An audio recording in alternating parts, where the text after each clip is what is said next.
Faith.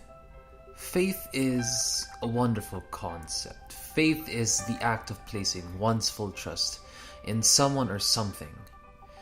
In a theological context, more specifically, faith is placing one's trust, one's assurance, and one's confidence in the presence of God in this world. And this is expressed through the act of faith and the language of faith. And these two work together to communicate God's self by living out this said faith. And by doing this, faith has the power to move people and allow them to do great things. Last October 21st, we went to Calau's Antipolo to visit Tito Toto and Tita Baby Malvar, whose lives serve as important testimonies as to what it means to live out faith. These two personalities are a largely successful couple who started the Mount Puro Nature Reserve. This nature reserve had humble beginnings. In Tito Toto's words, it started out as a small bahay kubo and a vision. Now, over time, and through blood, sweat, and tears, and most especially by the grace of God, it has transformed into what is now a forest farm eco-retreat where foreigners, professionals, and organizations go to, one of which is Ateneo's very own Project Laan. This is a story about a man who held on to his faith from the start until now, as he held in his heart the very same words throughout his whole journey. Pangarap, Pag-asa, Kasama.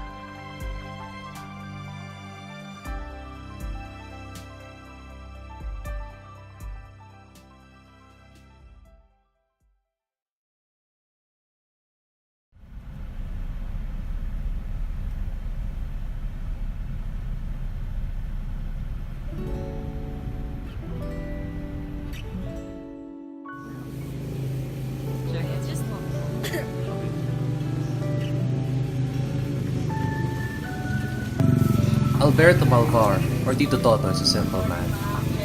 His father was a judge in a small town in Pateros, while his mother was a doctor, a psychiatrist in particular. He, along with his wife, Tita Baby, have 7 children, 4 boys, 3 girls, all of which are grown up and are currently successful individuals of their own. Sleeping? It's like that eh. I'm scared too. We had the privilege of interviewing Tito Toto and Tita Baby in the Mount Puro Nature Reserve, where their family currently resides.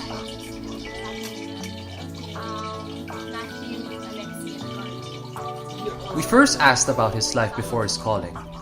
We learned that he was more than financially stable. He had many sources of income: a piggery, a seller of poultry in Isabela, a distributor of feeds in Region 2. He was also one of the first people to have started Smart Communications, along with Manny Pangilinan, who is currently the CEO of Smart.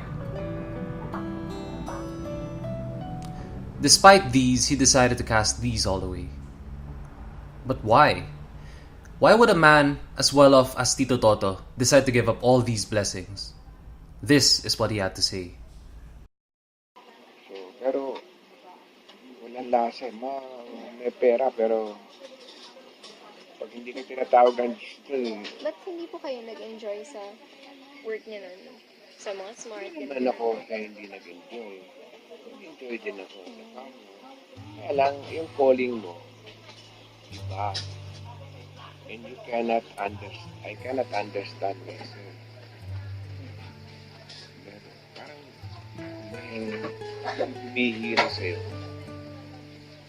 Diba, no? I will be done. Paano niyo po nalaman na ito po yung calling? Nararamdaman. Like, kinausap po ba kayo ng God? Ako, from the start, siguro dahil sa nanay ko, every time I make a decision, nagdasal ako, I discern what's God's will, even in marrying baby. I'm honestly not a strong believer that God has a plan for me. I'm more of a believer that I control my own actions, and all of the events that occur in my life is because of the decisions that I made. To me, I honestly think I'm a firm believer of God's will. I really believe it, but it's just a matter of figuring out how to know what God's will is and if that thing really is God's will. But then, in the end, I think we'll never really know unless we really feel that moment, we get to that moment. For me, I always question God's will for me, especially because of all the pain and the suffering that everyone's had to endure. But I think in the end, I always have faith that God's plan, God's will be better in the end. We then learn more about his mother and how she served as an inspiration to him and his calling. Continuing on from what he said about discerning God's will. Yun ang tinuro sa akin ng Espiritu. You discern. When you discern, there's a science in discerning. I-focus ka sa isa, tapos titignan mo. Tignan mo kung anong nararamdaman. Yung isa ulit, focus ka, tignan mo anong nararamdaman. Saan mo maramdaman yung greatest peace? Yung parang panatag yung kalooban mo, mapayapa yung kalooban. Yun ang tawag ng Diyos. It's not all head.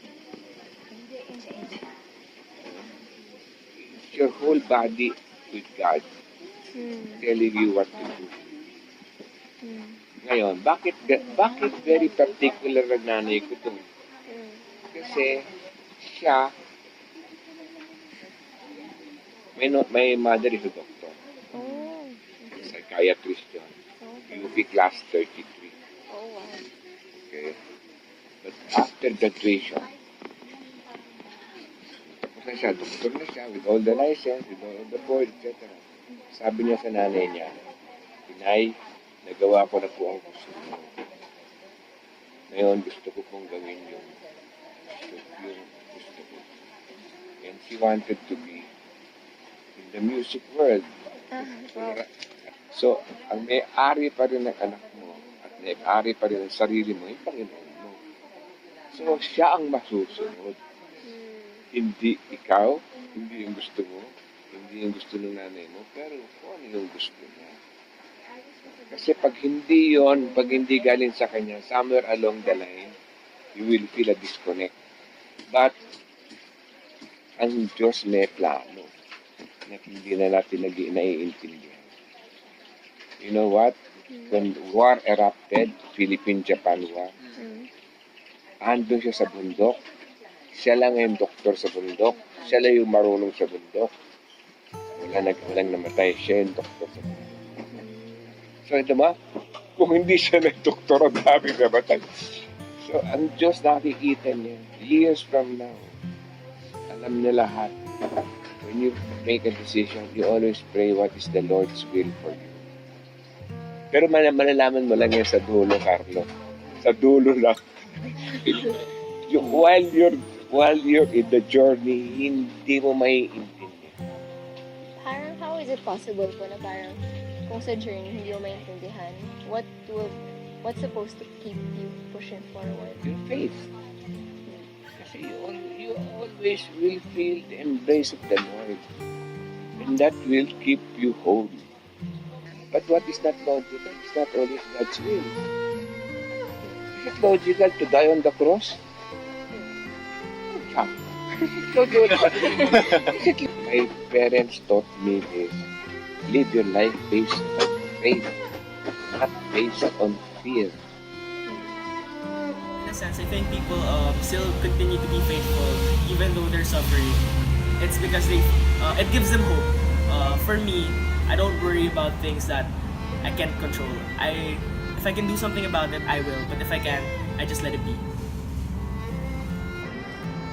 I think faith is a result of suffering. It's because of faith that we believe in something greater. And faith allows us to hope that something better is coming in the future. And we only need this hope because we suffer. Without suffering, we wouldn't need hope and we wouldn't need something to look forward to in the future. I think it is through suffering where faith steps in. Because of suffering, there is compassion. And for me, I think that compassion is a way for one to manifest his or her.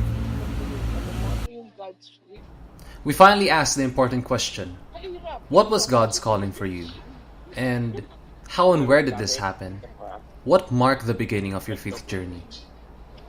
Nung pumunta ako dito, I left everything. Wala akong kita. Although, siyempre, kahit na wala akong kita, pupunta-punta ka lang sa Manila, marami akong kaibigan na nakakawa sa akin. So, binigyan ako ng mga consultancy. And I believe it's God's way of helping me. How was it possible po na you were able to leave everything behind? Parang, How is it possible? Faith. Naniniwala. Alam mo kung minsan, kaya sabi ko, what is logical if that is not necessarily God's will? I was standing in call, dramatic ng konti. I was standing on top of the mountain. Nakakayo ako. And I just felt, so naramdaman ko lang Diyos, sabi niya, bring back the beauty of nature. Plant trees.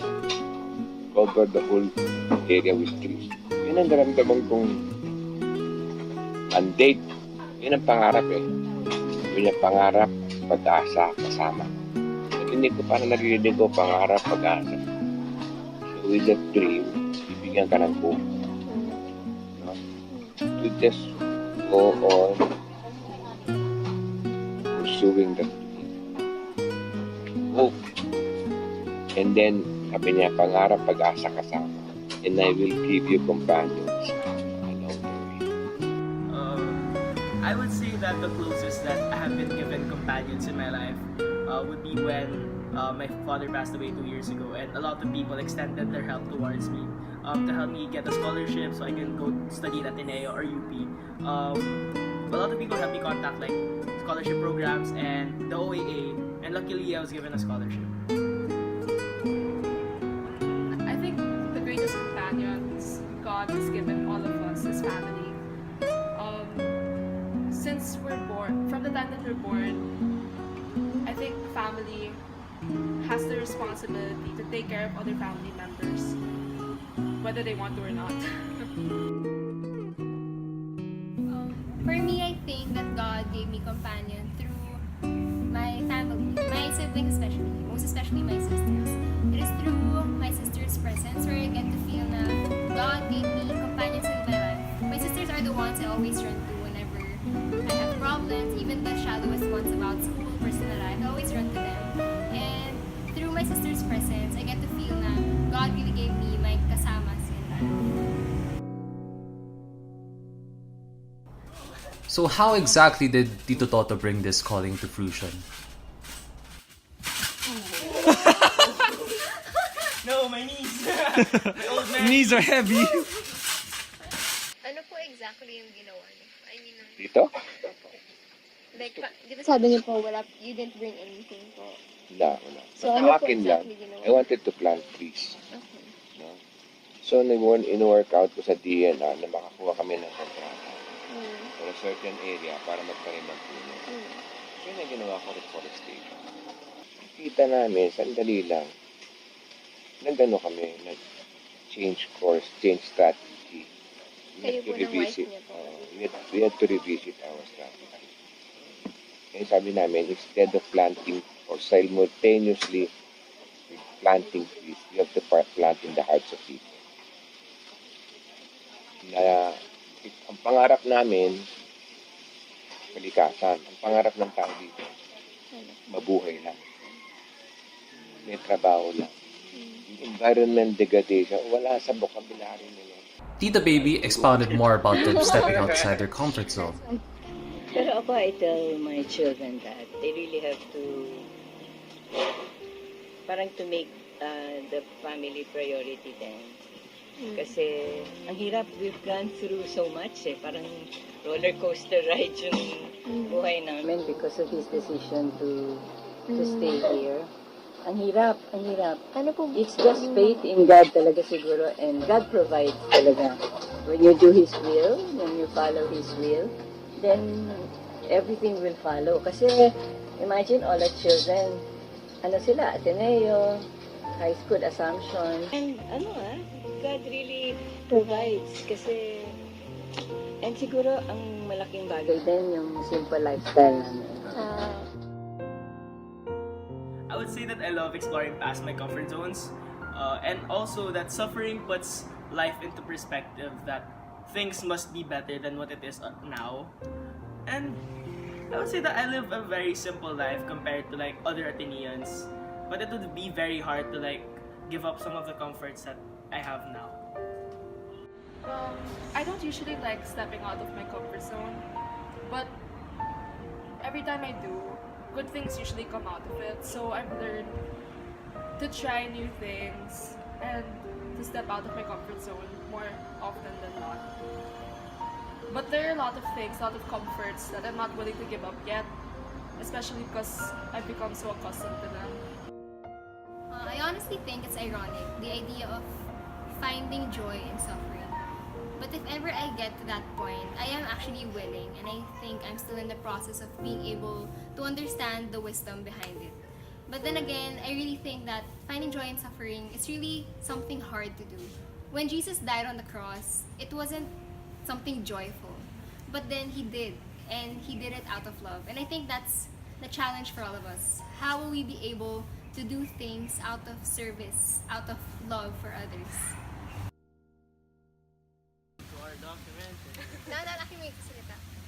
Hi, welcome to our documentary.